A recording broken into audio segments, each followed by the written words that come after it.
Okay, well, let's step back. The biblical storyline, the biblical view of the world assumes that heaven and earth are distinct spheres, but that are meant to overlap and occasionally do.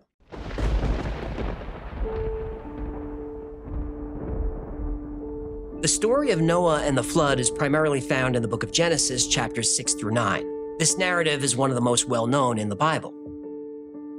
So God said to Noah, I'm going to put an end to all people, for the earth is filled with violence because of them. I am surely going to destroy both them and the earth.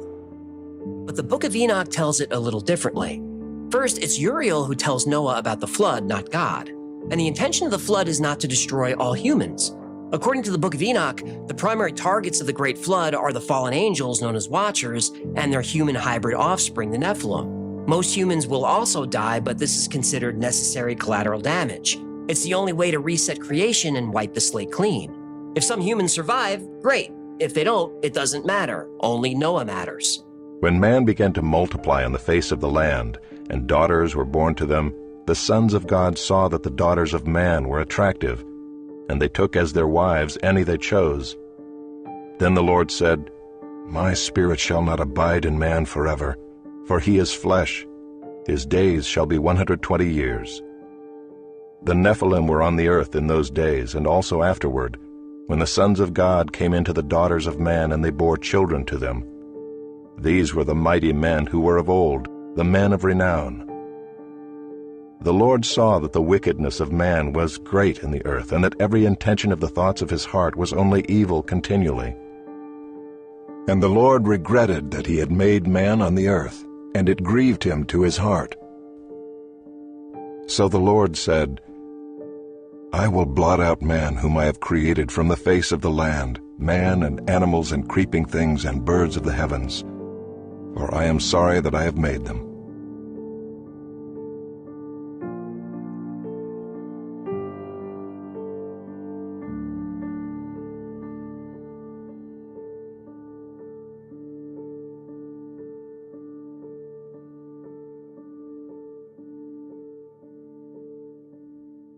Welcome to another episode of Ring Them Bells. We believe in the power of the good news and that Jesus has defeated evil and is king of our world. We exist to help you rediscover the supernatural focus of your Bible. We believe that the supernatural focus has been suppressed, and we're here to help bring that back into the light. We do that through incredible content creation.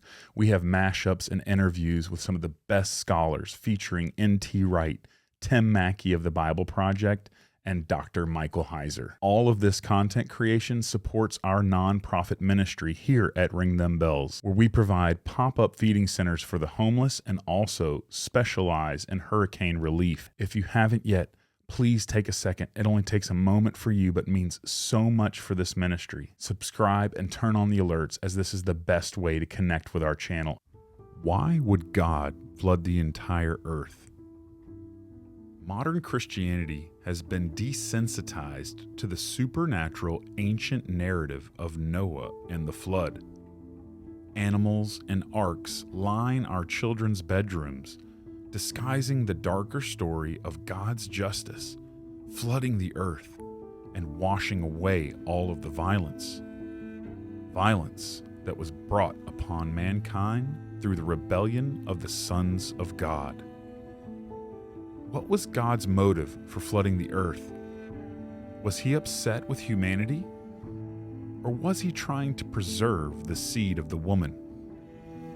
Together in this episode, we are going to see the connections between the flood narrative and the later conquest narratives of Israel. There is a giant hyperlink that connects all of these stories, where God floods the earth with his justice. We will see that the Nephilim were on the earth in those days, and also afterwards. Their story is intimately connected to the gospel and the victory that we have in Jesus. Let's join Dr. Michael Heiser and the Bible Project podcast to discover the giant connection between Noah and the flood and Joshua and the conquest narratives.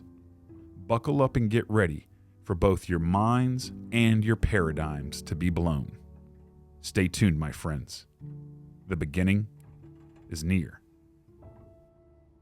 Because it is so disturbing to, well, for lots of reasons, this theme of Israel's entering into the land where another group of people is living, dispossessing them, engaging them in war, killing them, and that all of this is at God's command.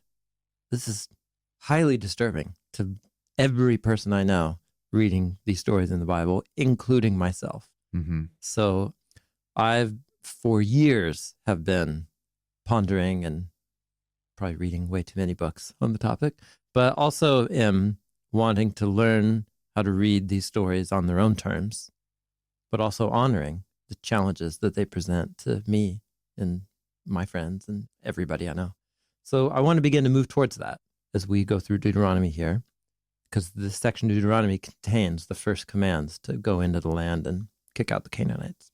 So we'll full on, as we move forward into Joshua one day, Lord willing, we'll have to explore those narratives, but I want to explore this theme here and honor it, that it's a part of Moses' speeches here. Cool. And the giants, this theme of the giants is actually really key to understanding what it all means. Yeah. Okay, so maybe let's first go to where Moses first brings up the giants. God told Joshua to destroy entire populations in the land of Canaan. But if you read the Conquest account closely, you'll also see places where God told Joshua only drive them out, not kill them. Now this seems inconsistent.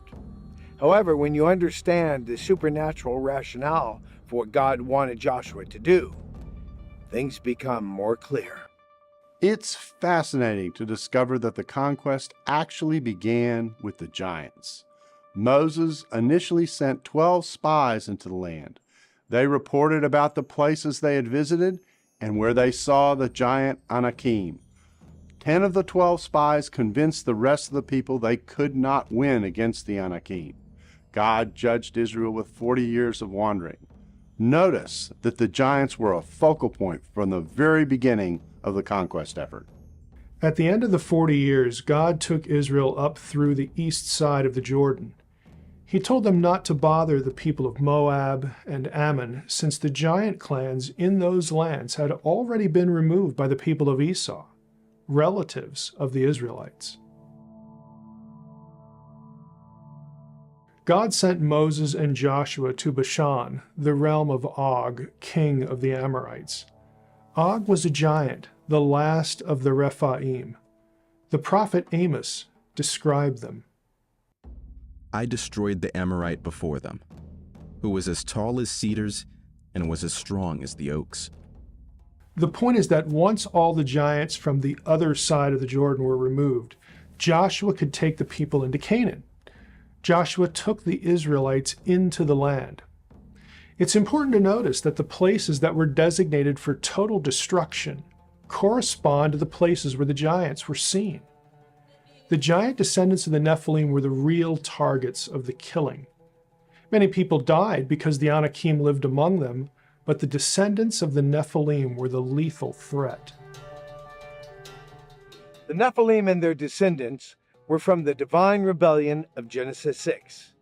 They had been raised up by supernatural rebels to oppose God and destroy his people. Now in this light, the conquest is spiritual warfare played out on earth. Either God's people, Israel, would survive or be annihilated. The story is cast as an epic battle of good and evil in both the spiritual and earthly sense. Joshua could drive out people, but the descendants of the Nephilim had to be eliminated.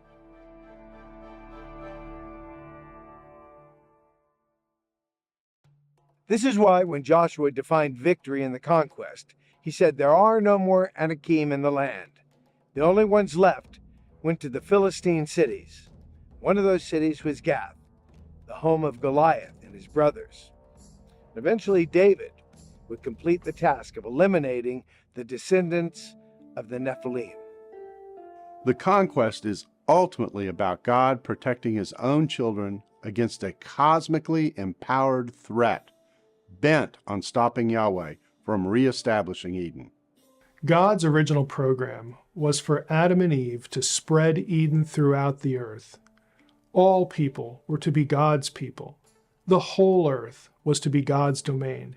But that gets ruined and destroyed. But God never gives up on his original plan. God called a people to himself, the nation of Israel. Yahweh wanted a land to restart a new Eden. And the Anakim, descendants of rival gods, would stop at nothing to prevent that. The Anakim. The Anakim. Okay, so we've got Amorites. Yeah. And the Amorites, they're connected to people who are huge, and they live in huge cities. Mm-hmm. The cities are so huge, the cities reach up to the skies. Yeah, which is a hyperlink to Tower of Babylon. Yeah. So just hold that, because that's important. Okay. It'll connect to a whole bunch of other hyperlinks back to Genesis 1 through 11. So cities that reach up to the skies connected to people that are huge. Mm-hmm. And they're called Amorites and Anakim. So this whole section of Deuteronomy is like a hyperlink trail of breadcrumbs. And you just got to keep following it all the way back. The Anakim is a reference to the sons of Anak. And in the actual narrative, so Moses is retelling a story here. Yeah. The actual narrative is told in the previous scroll of the Torah in Numbers, Mm-hmm. chapters 13. And in that story, the spies go in and it says they saw the 3 sons of Anak there. Their names are Achiman, Sheshai, and Talmai, the seed of Anak. And then they say they see more. They're just called the seed of Anak. And then the narrator, this is interesting. In Numbers. In Numbers 13. The narrator has the people say. The narrator has the people say, in Numbers 13:33, we also saw there the Nephilim. And then the narrator pauses the story and says, dear reader, if you're confused, the sons of Anak, the huge giant sons of Anak, yeah, they're from the Nephilim. Mm. And then the people keep speaking again. And we were like grasshoppers in their eyes, and they were huge. Mm. So now we've got the Nephilim from Genesis chapter 6, the warrior, like spiritual being, human hybrid warriors who unleash violence in the land. This is all being connected together. Yeah.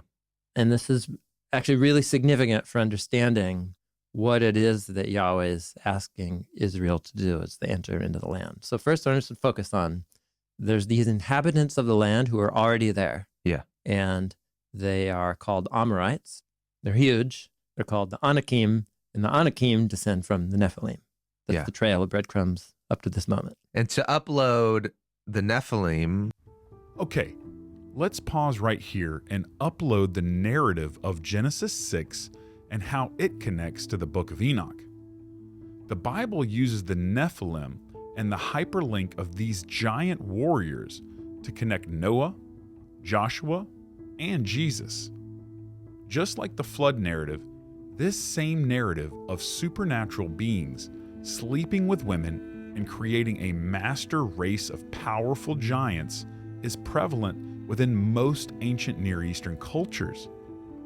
Enoch is connected to Genesis 6, just like Genesis 6 is connected to the Mesopotamian tales of the Apkallu. If we're going to understand why God would flood the entire earth, we have to pause and understand the important context of Genesis 6. Let's do that together.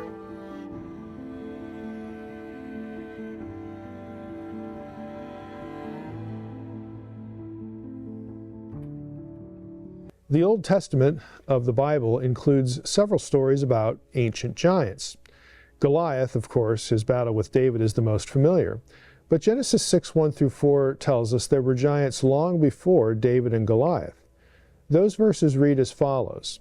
When man began to multiply on the face of the land and daughters were born to them, the sons of God saw that the daughters of man were attractive, and they took as their wives any they chose. Then the Lord said, my spirit shall not abide in man forever, for he is flesh. His days shall be 120 years. The Nephilim were on the earth in those days, and also afterward, when the sons of God came in to the daughters of man, and they bore children to them. These were the mighty men who were of old the men of renown. Now there are some key wordings in this passage, which is situated sometime before the great biblical flood, which is Genesis 6 through 9. The first is Nephilim. Now this word can mean giants and was certainly taken that way by ancient translators of the Old Testament. For example, the Septuagint, the ancient Greek translation of the Hebrew Bible, has gigantes, giants, in this verse. The second wording in Genesis 6, 1 through 4 to note is the comment that there were giants before the flood and, quote, also afterward, unquote.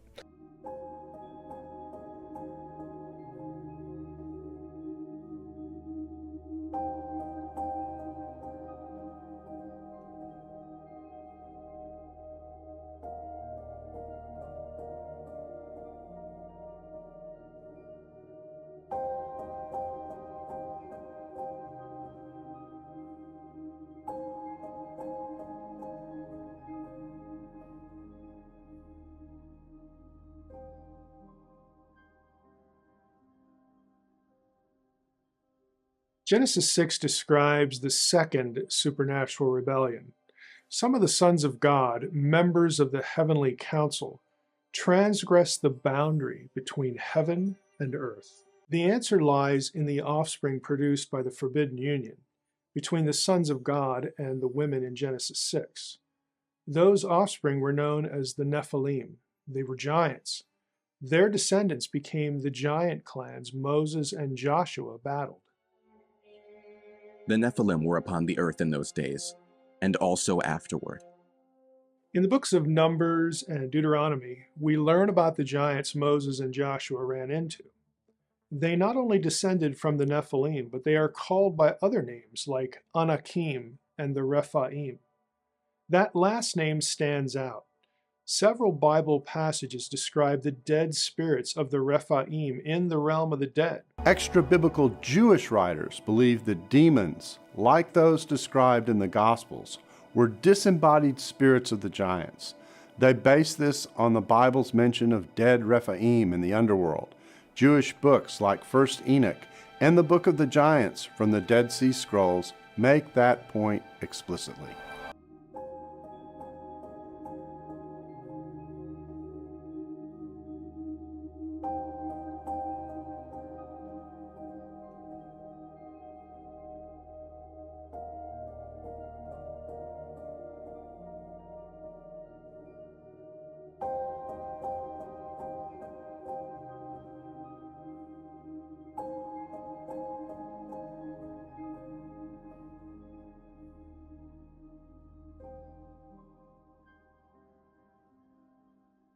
I'm guessing a lot of you have never read the Enoch story, so let's just go through some of the basic parts of it. When the sons of men had multiplied, and in those days beautiful and comely daughters were born to them, and the watchers, the sons of heaven, saw them and desired them, they said to one another, "Come, let us choose for ourselves wives from the daughters of men, and let us beget for ourselves children." Now, you notice the deed, again, is cast in sexual tones. You know, let's go have children. But the real crime, I don't think we should miss. Again, if unseen realm, there's actually two views of sort of the supernatural perspective of Genesis 6. I don't want to leave this section without saying this. The real crime is that they want to raise up their own nations. They want their own populations. They want to imitate God without his permission. These and all the others with them took for themselves wives, and among them such as they chose, they began to go into them and defile themselves through them. Again, they defiled themselves. This is a transgression of heaven and earth. To teach them sorcery and charms, and to reveal to them the cutting of roots and plants. And they conceived from them and bore to them great giants. In Enoch, even in this section and elsewhere in the book, the problem with all this isn't that we know how to make something that's made of iron, or we use eye paint to make ourselves beautiful. The problem is what people did with it. It corrupted them. So it takes the problem of lust and makes it worse. It takes the problem of just any technology and makes it worse. People began to use things for self-destruction, for destruction of their fellow man, that sort of thing. So this is what the passage is going through. First Enoch 9, you have 4 angels, archangels Michael, Sariel, Raphael, and Gabriel, see the terrible events unfolding on earth. They approach God for a solution. Basically, you got to do something about this.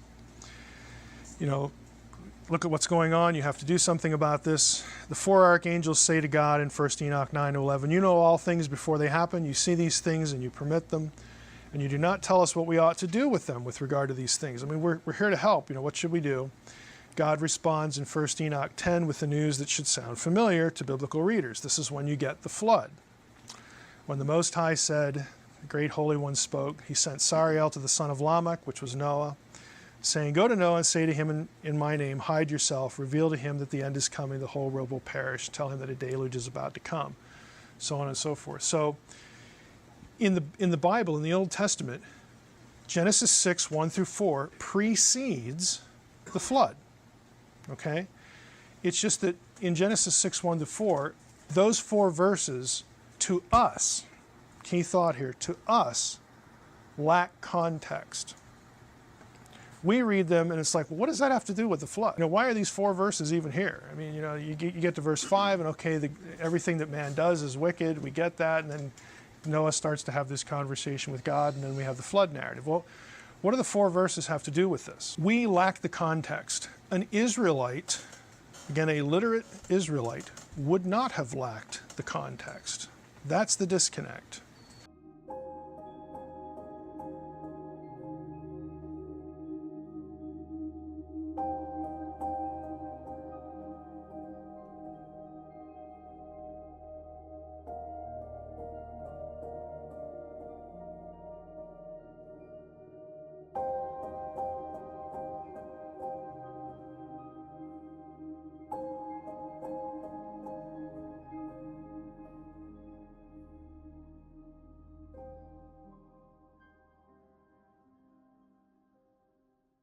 Genesis 6, 1 through 4 has a Mesopotamian context. It's the story of the Apkallu. And if you want to know what that story is, you can get Unseen Realm and read that. But basically, in a nutshell, here it is. There were gods before the flood who helped humans to produce civilization. And some higher up gods in Mesopotamia didn't like people. They decided to wipe them out with a flood. Well, the ones who liked humans and said, oh, well, we've invested a lot of time helping these people. Now, this is a terrible thing. What do? Aha, we've got it. We will mate with a few of them, and then what we know, the children that are produced will be super intelligent like we are, and so our knowledge will survive the flood. We've got to make sure that a few of them survive, and our children, our direct progeny will be part of that, and humanity will be saved. So this is the Mesopotamian story. So the ones who do this are the heroes. They're the good guys. Now the higher up gods look at this and say, that is not what we had planned. And they send the gods who help into the abyss forever, however long that is. Now the biblical story inverts that and says, look, this is a transgression of heaven and earth. This never should have happened. This is not a good thing. This is evil, it's wicked, because humans will use this knowledge to become better sinners, to be more self-destructive. Biblical texts and other texts say this is why humans are so efficient at war. This is why they have a problem with lust. This is where they learn to be astrologers. All sorts of stuff that really turned out to be self-destructive in other biblical stories. The blame goes right here. And so what Genesis 6, 1 through 4 is it's a story about both human and divine rebellion against the boundaries that God has established, and the destruction that results from not staying where you belong and trying to become godlike and thinking that you know better than God. So at every point, the biblical version of this kind of inverts the Mesopotamian version of this. We need your help. Ring Them Bells is a nonprofit organization where every dollar donated goes right back into the mission of spreading the good news and helping those in need. The main ministry of Ring Them Bells is serving those in need in the name of our King Jesus. Over the past year, we have fed over 2,000 meals, and next year, we want to double that. We can't do this without your support. Everything we create here and all of the food that we serve is free because it's paid for by generous viewers just like you. If you feel led to donate and join the mission with us here at Ring Them Bells, click the Give Butter link in the notes and comments of this video. If you can't support us financially, please continue to like and share the content, as this helps us so much with spreading the good news about what Jesus has done for our world. So to summarize Genesis 6, 1 through 4, the most, if I can call it this, the most traditional supernaturalist reading of the passage is you have divine beings who can presume, create, and take on bodies. Okay? And when they show up in flesh, as they often do in other passages, flesh can do what flesh does. And they deliberately try to raise up their own populations, either thinking that, well, they could do better because the world is just in a bad place in Genesis 6, verse 5. Whatever their motivations might have been, ancient texts outside the Bible vary on this, but they're the ones who produce the Nephilim, who are these giants. Now, in the biblical story, it's this act, it's this incident that is the explanation for the giant clans that try to wipe out Israel later. In the book of Numbers 13:33, Moses and Joshua run into the Anakim. And it says explicitly in that verse, the Anakim are from the Nephilim. The Anakim were also known as Rephaim and Amim and Zamzum. And there's a whole bunch of names for them. In other texts, we find that when you killed one of these, their disembodied spirit is a resident of hell. Okay, so you have a demonic connection to them that is traceable all the way back to this incident. Okay, now we have done an extensive upload of Genesis 6 and its context into the ancient world of Mesopotamia and Second Temple literature. This giant upload is going to help us as we move forward and press on the narrative to ask why God would bring about a global flood to wipe out all living things. Did God really want to kill all living flesh? Did everything but Noah perish? We'll see that the biblical author's use of literary devices allows a bit more freedom to understand the answer to these questions than you might think. Let's get back to answering the question of why God flooded the earth.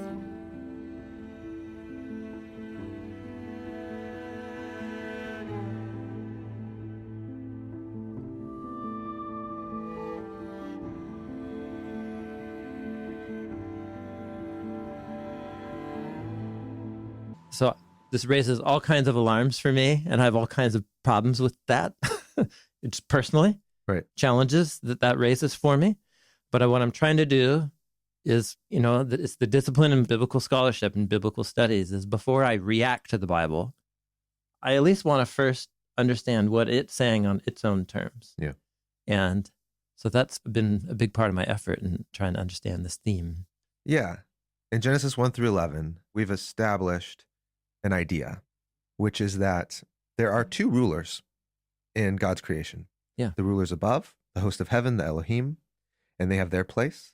And then there's the rulers below, the humans. That's right. And God says the blood of the innocent cries out from the ground. Which becomes then the through line to why there needs to be a flood. Correct. To wash That's right. the That's land. right.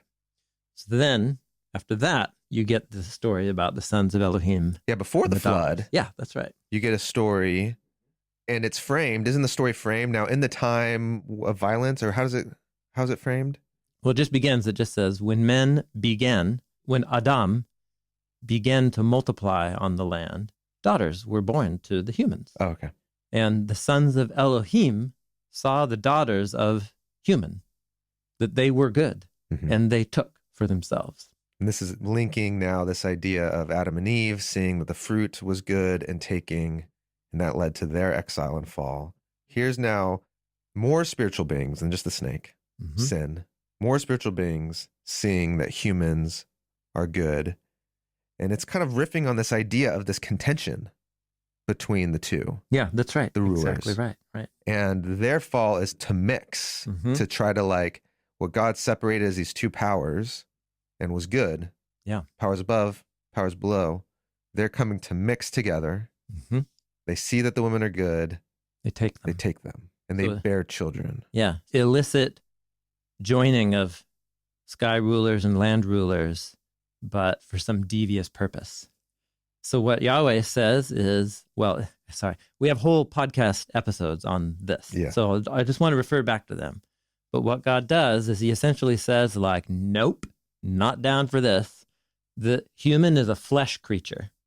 And the clock starts ticking today, 120 years. Could refer to limited lifespan.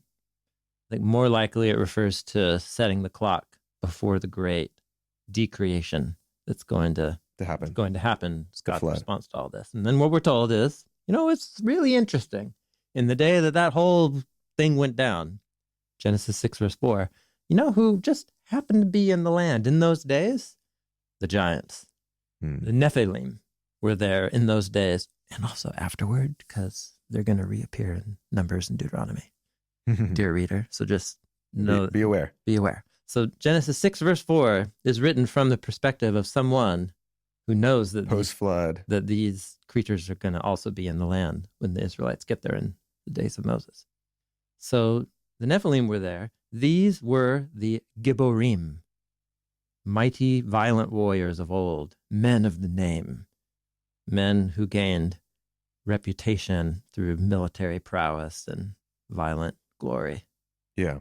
Yeah. And again, these are often the revered, like, warrior kings. Yeah. Basically, this little bit right here, Genesis 6, 1 through 4, is like the Saturday Night Live satire on the political agenda, the political propaganda down in Egypt, over in Assyria, and over in Babylon. Yeah, famously, is it Gilgamesh? Or Yeah, the Gilgamesh epic, which is a whole fascinating thing unto itself, but presents its main hero as Gilgamesh, the king of these ancient Mesopotamian empires, as I think it's 2/3 human and 1/3 divine. But he's the offspring of a spiritual being and a human.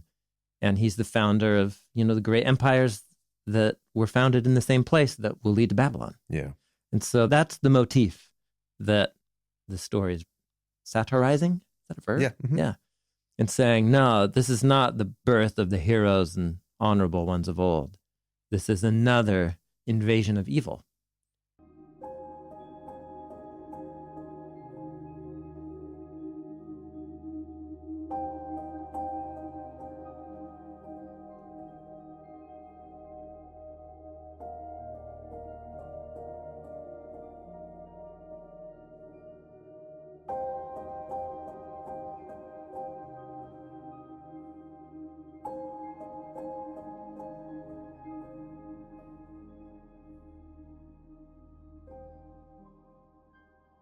And so what we're told in between there is when God sees, he now has a rebellion of earthly creatures trying to be like Elohim, and now he has a heavenly rebellion trying to merge with earthly creatures. And so what God decides is he says, my spirit is not going to either contend or dwell. There's a translation debate there. But what he says is 120 years, and this thing's over. And what many people think is what God is doing is putting a lifespan limit on humans because of what the sons of Elohim did, which is kind of odd. It's also odd because you're going to meet tons of people who live longer than 120 years in the rest of the biblical story.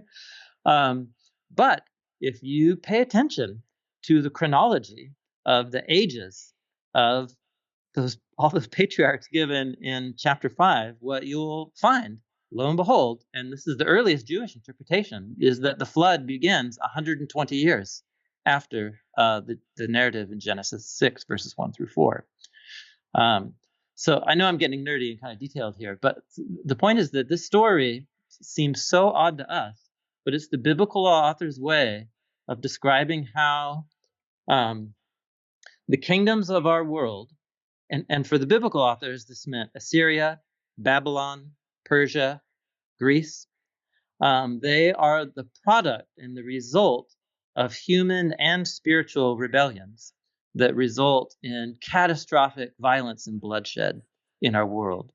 And these were ancient empires where the king and the warrior's valor on the battlefield, like, cracking heads and slitting throats. This is how you become a man of the name, like those Nephilim in Genesis 6 verse. Yeah. These are the heroes of the ancient world. Read Homer's Odyssey, and it's the whole story about them. And so what the biblical authors are telling us with this story is that when we look out at a violent government, here in our modern worldview, we just think like, oh, stupid humans, bad policy. And what the biblical authors, what Paul the Apostle wants us to see, and this isn't just Paul's idea, this goes all the way back to Genesis 6, is to say, nah, man, there's two realms overlapping here. And there are dark powers at work that are trying to destroy God's good world. And they've actually duped humans into thinking that the way we're going to rule the world and get ahead is by slaughtering each other. It was their framework for talking about dark spiritual powers that are behind the violent empires of our world.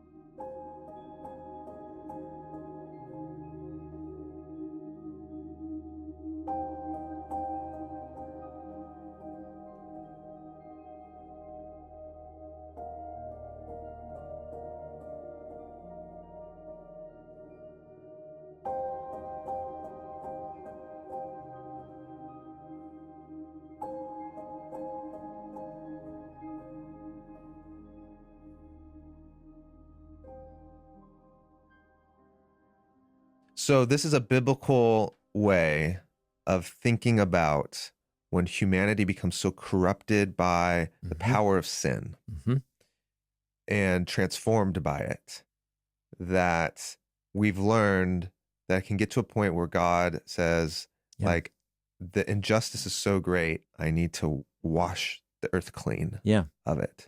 Yeah, Yahweh is not angry in this story. He's grieved.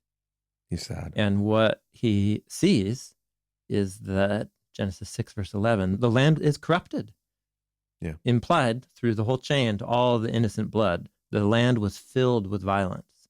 So God looks upon an already ruined creation. And the flood is the means of purging it of evil and recreating it so that he can plant the seed of a new remnant, seed of the woman, and restart the Eden mission. Yeah. And that's the story. Right. So God accelerates and brings to its natural end a course of self-ruin that creation was set upon by the seed of the snake. Yeah. Which is Cain, Lamech, and the Nephilim and the violent warriors of old. Yeah, and when you think of the flood as wiping out, human life, it's a very uncomfortable story. In fact, I was watching these kind of social commentator comic people. They go on the street with protesters and different things and try to make them look silly, but in a very kind of ironic way. And one of the things that I saw them do was go to people at pro-life rallies who are also Christians and talk about, is the Bible pro-life? And they would say, yeah, the Bible's pro-life. Oh, sure. And then they would go, yeah, well, except for that story where God kills everybody in the worldwide flood. Yeah. And they do it a couple different times, and then they're just kind of speechless. They're just kind of, interesting. I guess that's pretty gnarly. Yeah, it is gnarly. And it is gnarly. Yeah. But it's also interesting when you look at this, the way that the story is presented, it's because humans have become so violent and infected with violence. Yeah. And killing each other. Yeah. That, God he takes away life. It's an interesting, it's something really hard to deal with, but then also there's a layer deeper of getting into there is some justice and also wanting to protect the opportunity for life. Yeah. Here. Yeah. So one fundamental difference that I think the biblical authors have from maybe how we see the world in our social location is they presume that God, as the author of life, has the authority, certainly the authority and power to take away life. Yeah. So it's one piece. And whatever we might view that as offensive or power trip, but that's just how they saw the world. Yeah. Second is that the biblical narrative is trying to tell us that it's humans who are taking life. Yeah. Up to this point, Right. it's the humans that are taking life. And what God is doing is accelerating to its natural end the thing that humans have already set in motion. Which is to kill each other. Which is to kill each other. And so God brings that to its natural end, which is that humans are all going to destroy each other. Yeah. That's the natural end of humans. Well, maybe not everyone was going to kill everyone. Sure. But there was something so corrupted. The story was painting it that humans were ruining the land. Yeah. They were going to undo what God had created and set all life on a course towards death. Yeah. That's the point of the story. So, and just thinking about, this technique of trying to use the Bible to defeat the Bible or something. The very clear point of the narrative is that it's humanity's fault for ruining each other and leading on course towards death. And God is sort of like the one, who's just making the hard call, which is just saying, listen, like this game's over. I'm just going to call it now rule. Instead of like you playing 5 more innings that are just pointless. So yeah, I think that's the point of the story, and that God would take one out of the many and restart creation with that one is viewed as God's generous mercy, his view that he is for life. So that's different than how we perceive of what it means to be for life, right? Because in that setting, the assumption is, well, if I'm for life, what it means is there would never be any death. And I think ideally that's true. But what the biblical story is trying to tell us is that we're not working in the world of ideals. We're working in the real world where things are complex. And so in a situation where there's no ideal options here, what is an option that can lead to the preservation of life? Well, that's how the flood is presented. Okay, now we have a very firm grasp that the biblical narrative points to God flooding the earth to wipe out the abhorrent mixture of the sons of God and their offspring, the Nephilim. Both the biblical text and all ancient Near Eastern surrounding cultures have stories of these giants existing before and after the flood. Let's pause for a minute and have Dr. Michael Heiser explain some possible solutions for how these giants survived the flood.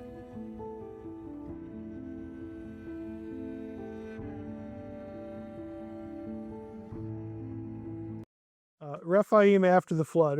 Let's just broaden it. Giants after the flood. Was there a second wave of this? In terms of the biblical text, we're never told anything like that. As far as another period or event of cohabitation. That's one of the 3 options for why they're there. And in Unseen Realm, I sketch out the 3 explanations for how you get giant clans after the flood. And in short terms, one is you view either Noah or Noah's sons or the daughters married to those sons as somehow being a carrier, for lack of a better word. And for some ancient Jews, that was their answer, because you will find texts that say that. You'll find there's one text that describes Noah as a giant. Again, it tells you that when you find a text like that, it tells you they're thinking about the question, and so they feel like they've got to come up with some answer to it. So Noah was like fathered by one of them. Those who shall not be named. That. You'll find another text where Noah's parents are having an argument. His dad, Lamech, this is the Genesis Apocryphon. It's a very famous text. Lamech goes to his wife, who's actually given a name in the text, Bitanosh or Batanosh. Both of them mean daughter of man. But he comes to her and says, well, yeah, I heard about all this Watcher stuff going on. And I just want to make sure that this kid's mine, and they have an argument. She's like, don't you remember the other night when, so again, it tells you that they're thinking about the question. So that's one option. Another option is you view the flood not as a truly global event, but a regional event, regional or localized event. And you can have that view and still say to the biblical writer, this was all the earth because all the nations of the earth are listed in Genesis 10. To us, that's regional, but to them, it was comprehensive. Whatever. But you have to somehow then have ancestors, Nephilim ancestors, survive the flood in some region of the known world. And people who take that view will usually go to the Aegean Sea, okay, because of the Philistines. The Philistines are actually members, and we know this from Egyptian texts. The Philistines are a group of people from a larger group of people called the Sea Peoples, who were seafaring peoples from the Aegean. They come to the mainland, of not only Egypt but Canaan, on boats. That's how they get there. That makes a ton of sense and gives us room inside the biblical narrative to understand why the Nephilim were on the earth in those days and also afterwards. Now, as we close, we're going to see this story turn towards the original rebel of the snake that appeared in the Garden of Eden. Later biblical authors point to this original rebel and snake as being connected to God's arch enemy, the Satan. This connection is drawn out beautifully inside the biblical text with hyperlinks and wordings that sometimes are lost in our modern translations. One of the enemy's greatest tricks is deception and convincing the world that he doesn't exist. This next segment is going to help expose the snake in the grass and the victory that Jesus brings over all of our enemies, including the slithering serpent.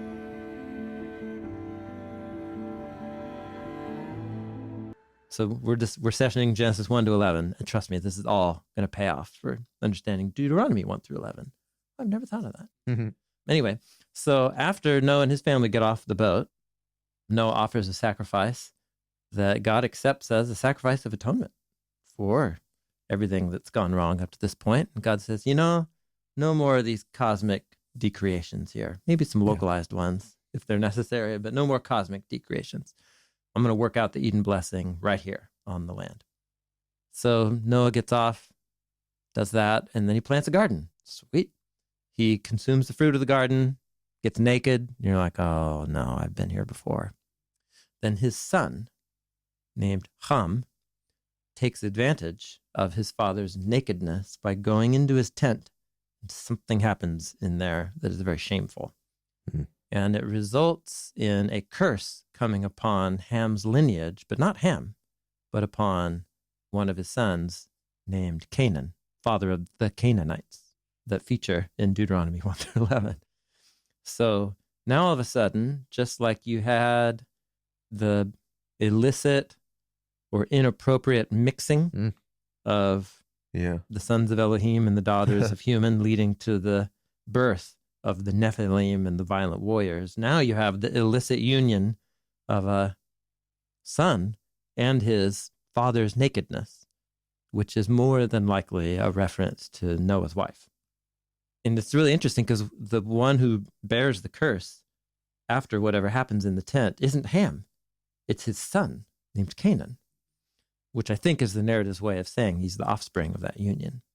So now the Canaanites are set on analogy to the offspring of both illicit unions through verbal hyperlinks are set on analogy to each other. And then lo and behold, isn't it interesting how you follow the lineage from Ham through Canaan, and it's going to lead you down a line to a guy named Nimrod, who he is a Gibor, a violent warrior, a man of the name, because people use his name, and he's the founder of the kingdoms of Babylon and Assyria. And then you read the story about the building of the city of Babylon, and they say, let's build a city and a tower reaches to the sky. That reaches up to the skies. And God decreates that, not through a flood, but through a scattering. So my whole point is that Genesis 1 to 11, through narrative patterning, is building up a portrait of human and spiritual evil, of humans that embrace the lie, of this illicit mixing where human cultural creations of family and society and city and empire are infused with lies, such that these families and societies are structured in a way that glorifies violence, that legitimizes its empire and economy and military in the name of the sky, right? Elevating up to the skies, and it introduces death into the world. Mm-hmm. And that's the portrait here. Mm. And so lo and behold, when Moses wants to describe the people groups that they're going to meet living in the land, it's all of these words and these characters right here. Yeah. And there's no coincidence. And where did Babylon come from in the story of Genesis 1 through 11? Came through the line of Canaan. This guy who was the kind of carries this curse of something sketchy that happened. So it's interesting that when we get to the stories of Israel entering the land, the people there, I mean, it's the land of Canaan. The land is called Canaan, right? And so the people there are Canaanites. But isn't it true also that there's many different like types of Canaanites? Yeah, there's two kind of meta groups there. One is Amorites, the other one is Canaanites. And then often, well, actually here we go. Deuteronomy chapter 7. This is now Deuteronomy 7. When Yahweh your God brings you into the land that you're entering to possess and clears away many nations before you. Let's count them. Okay. 1, Hittites. 2, Girgashites. 3, Amorites. 4, Canaanites. 5, Perizzites. 6, Hivites. 7, Jebusites. And in case you weren't counting, then Moses says, the 7 nations that are greater and stronger than you. So notice here, Amorites and Canaanites appear within a list. Yeah. Just sounds like a bunch of tribes. When Yahweh your God delivers them before you and you strike them. Strike them like the seed striking the snake? Like different word, but yes, it's related. But specifically, this word strike, it's the hika, word from the root nakah. But this was used to describe the waters of the flood. In Genesis 8, God says the waters of the flood struck all life. Here, Yahweh delivers them before you, and you are going to strike them. So what the flood waters did to the Nephilim and that generation, Yahweh will use Israel to do to these. Then you shall utterly destroy them, make no covenant with them, and show them no favor. So even right there, well, I don't know. You tell me what you noticed there. Defeat them, totally destroy them. Don't make any covenants with them. Right. Yeah, you wouldn't need that last bit. If you totally destroy them, there's no one to make a covenant with. Totally. He goes on. And don't intermarry with them. Don't give your daughters to their sons. Don't take their daughters for your sons. Yeah. So that, if it was just like simply just destroy them, then it would be full stop, destroy them. Yeah, exactly. So in other words, the destruction language is being used in a way that I don't know how else to say it. It's rhetoric. Because what it assumes is even after you defeat them and utterly destroy them, they're going to be around. Because don't make covenants with them and don't intermarry with them. And then he goes on specifically, this is what you shall do. Tear down the altars, smash the sacred pillars, hew down their Asherah poles, and burn their idol images. Yeah, purge it of idolatry. We're using the cosmic language of the flood to describe that this is a people group that has steeped itself in practices and has given allegiance to powers. And here's all those tools for that. Yep, that create cultures that lead to death. Yeah. And you are people that are destined, or at least called, to be a hub of Eden life. And you can go, and the temptation will be to like find union with them and kind of like mix in a way that the Elohim were mixing with the humans. Exactly. Yeah, that's right. And don't mix with them. That's right. Yeah, the mixing here, don't intermarry with them, is Deuteronomy's way of saying, yeah, none of this like sons of Elohim and daughters of humanity thing that happened. Like, don't mix with that power structure. Yeah, that power is going to be tempting. And you're going to want to like bring it in because it's going to be like, I can have power this way. Yeah. Don't mix with it. That's right.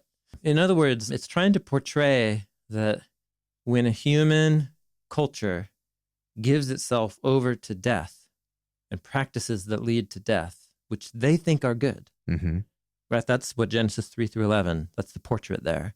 And so here, these people groups, 7 of them in the land, are portrayed as a people group that are too far gone, like the generation of the flood.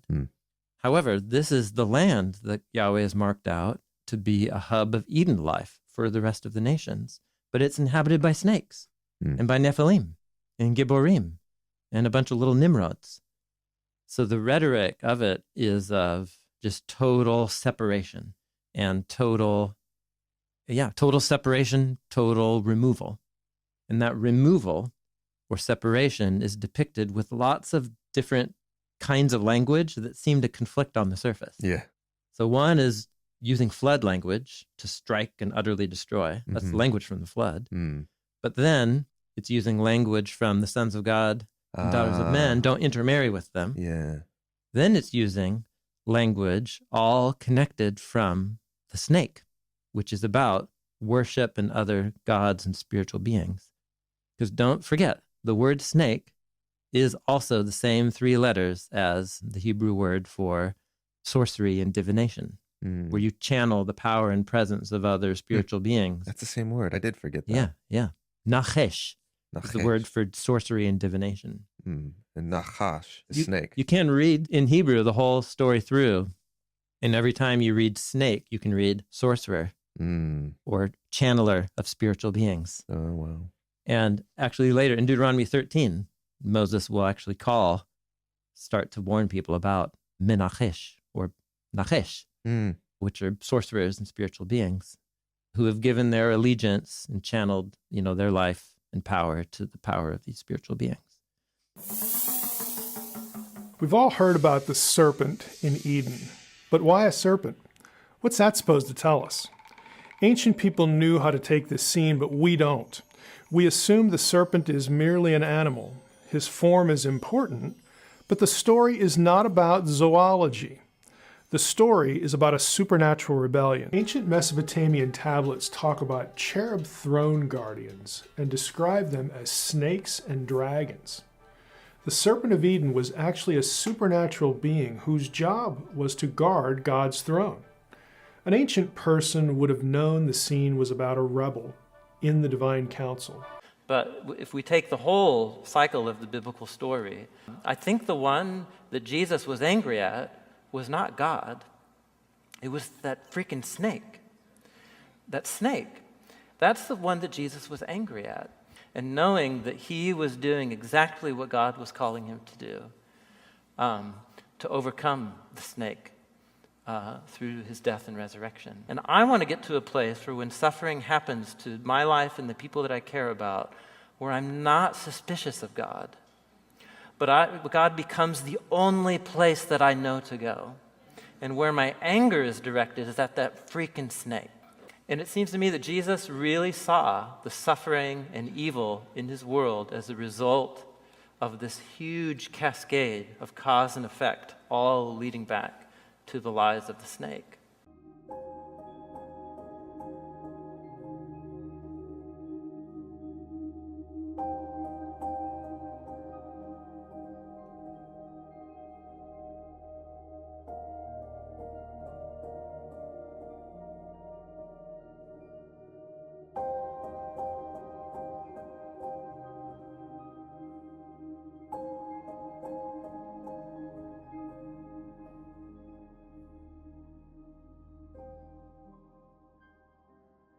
And we cannot forget that the Genesis scroll taught us that even God's chosen ones can become the seed of the snake, and often do. That was the story of Jacob, who's born grabbing the heel and lying like a snake. Right. And God takes him on a painful journey to transform him into an image of God. And we saw many stories in Numbers and in Exodus of God having to bring judgment on his own people. Totally, yeah. And actually, the fact that Israel will itself become seed of the snake over the course of its history, leading to exile in Babylon, means that Israel itself became the Nephilim giants, Nimrod, Babylon, Egypt's itself.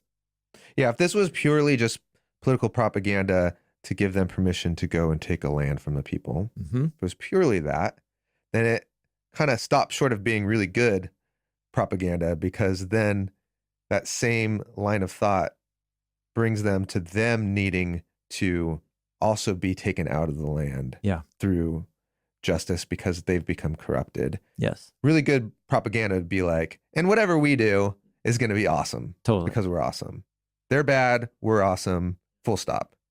There's a lot of really critical self-reflection here. Yeah, in other words, Deuteronomy, its presentation of the Canaanites as a people given over to the snake, is one part of a story that you have to keep reading. And as you keep reading the story, the people that are right now being called to stomp out the snakes in the land of Canaan are themselves going to become snakes and themselves stomped out of the land by an even bigger snake, that is Babylon. The flood of justice that Israel is bringing on to these people, which is also the flood that was brought on to humanity because of its violence, Jesus takes on himself. Yeah, and even more, so the gospel authors present Jesus as bringing God's judgment on the principalities and powers.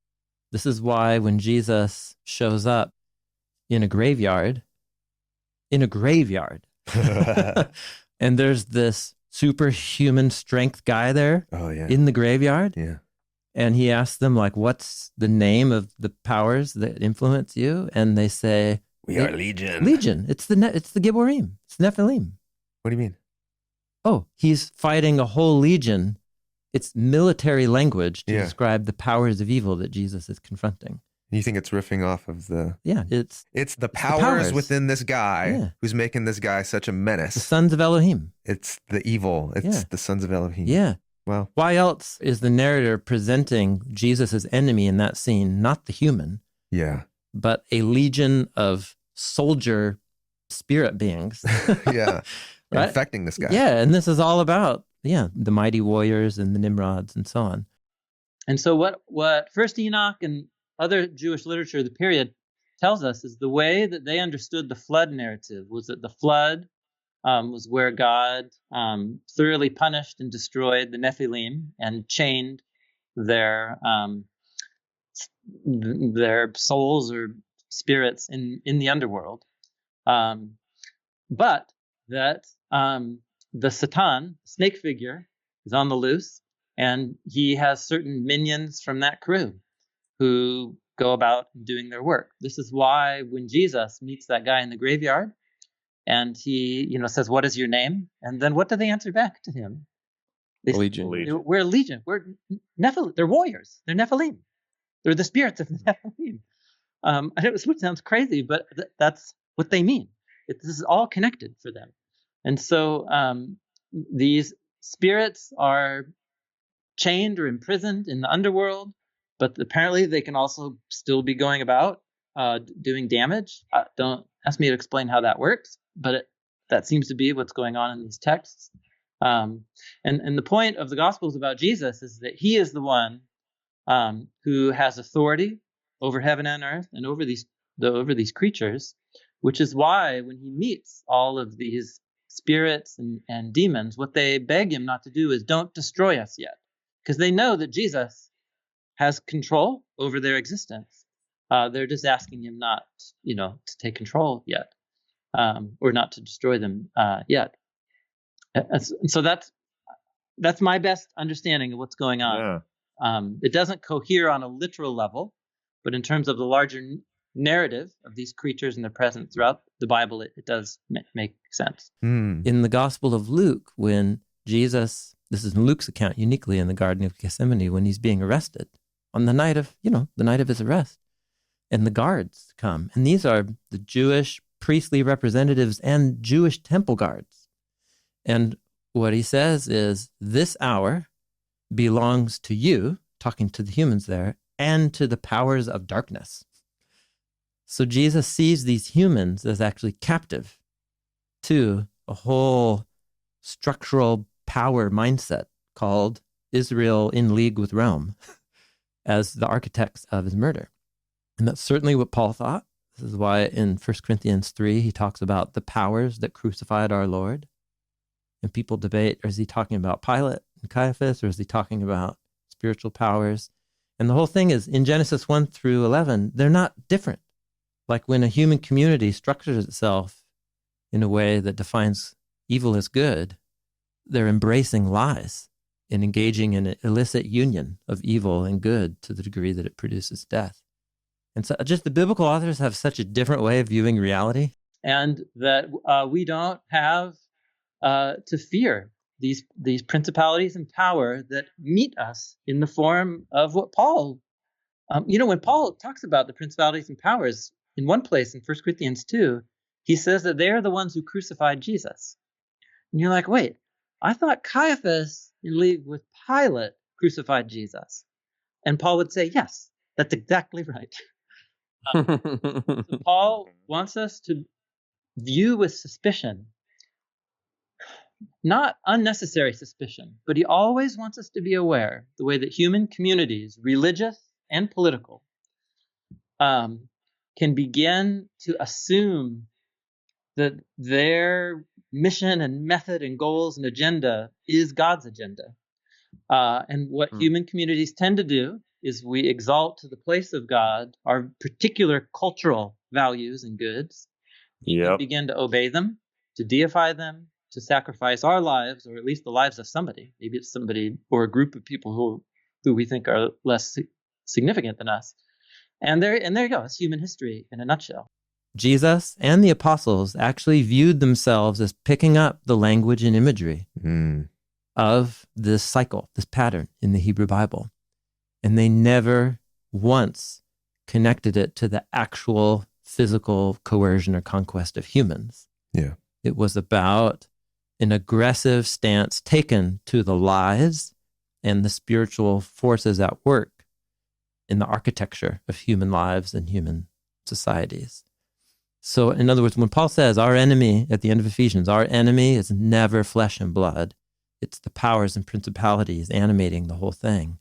I don't think he's innovating, and that the real enemy at work under all of Genesis through Kings is the snake and his minions. Yeah. And so what I'm saying is Paul and Jesus, I think, actually understood the message of the Hebrew Bible. And that Paul's statement, our enemy is not flesh and blood, is a message we should be getting out of the meaning of Deuteronomy and of Joshua.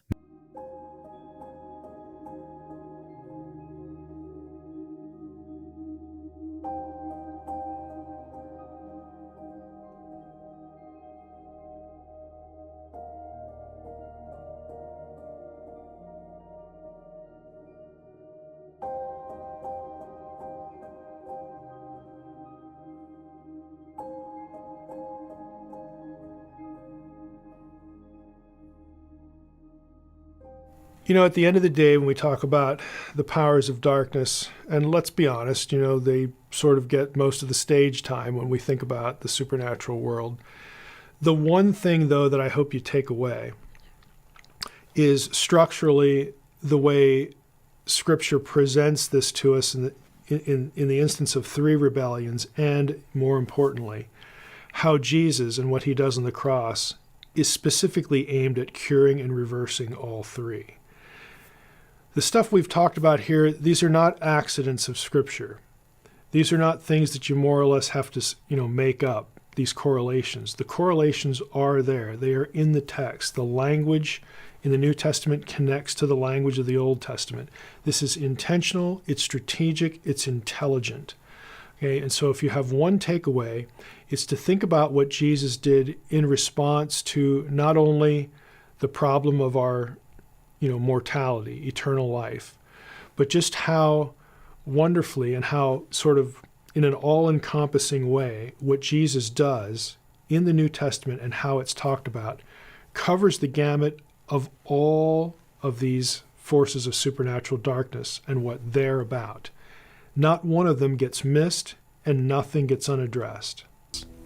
I don't think it's a mistake that when Jesus sends out disciples initially. You know, he starts his ministry, he starts preaching about the kingdom of God. The kingdom of God is among you. The kingdom of God is here, you know, all that kind of stuff. And then he sends out disciples. It's interesting that he sends out 70 or 72, depending on whether you're using the Septuagint or the traditional Hebrew text, but it's a reference to the nations that were disinherited because that's their number. Up until this point, this being, this entity, Satan, has owned everyone and everything. But I'm here to tell you that if you are a member of the kingdom of God, this being, Satan, has no claim on you at all. It's as though the prosecutor has been thrown out of court. God doesn't need to hear what you've done. He doesn't need to hear why you deserve death. He doesn't need to hear that death is your destiny. If you embrace me as Messiah and you join the kingdom of God, the kingdom of heaven, problem solved. He has no claim on you at all. And so this, my ministry, my message, is the beginning of him losing ownership of the world. This is where it begins. What spiritual warfare is the growth of the kingdom of God, the Great Commission, and the diminishing of the other kingdom. And the way that's accomplished is telling truth. You speak truth to lies. Please make sure you're subscribed, turn on the alerts, press that like button, send this out to people that you love and encourage them to share the good news for what Jesus has done for our world.